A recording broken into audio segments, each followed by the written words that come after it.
Jobs to be done framework-ü nədir? Və niyə bu framework-lə tanış olduqdan sonra biznesə və məhsul inkişafına baxışınız dəyişə bilər? Bu yanaşma məhsula bu nədir sualı ilə yox, bu nə iş görür sualı ilə baxmağı öyrədir. Qısaca deyir ki, insanlar məhsulları bir iş görmək üçün işə götürürlər. Bu framework-u izah etmək üçün olan nümunələrdən ən məşhuruna baxaq.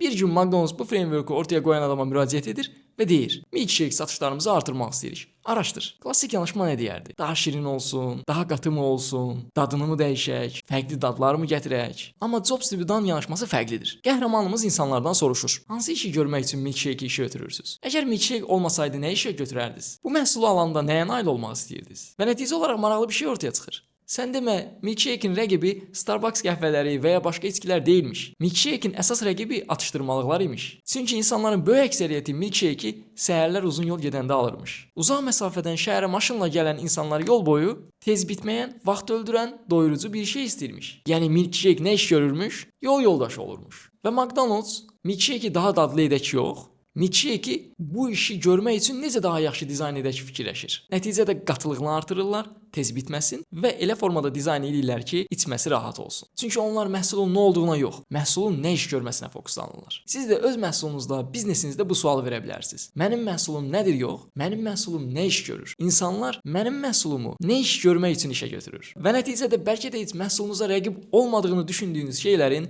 günün sonunda rəqib olduğunu görərsiniz. Bu videolar vasitəsilə biznesdən, startapdan, məhsul menecərliyindən danışırıq. Maraqlıdırsa səhifəni izləyə bilərsiniz. Növbəti videolarda görüşənədək.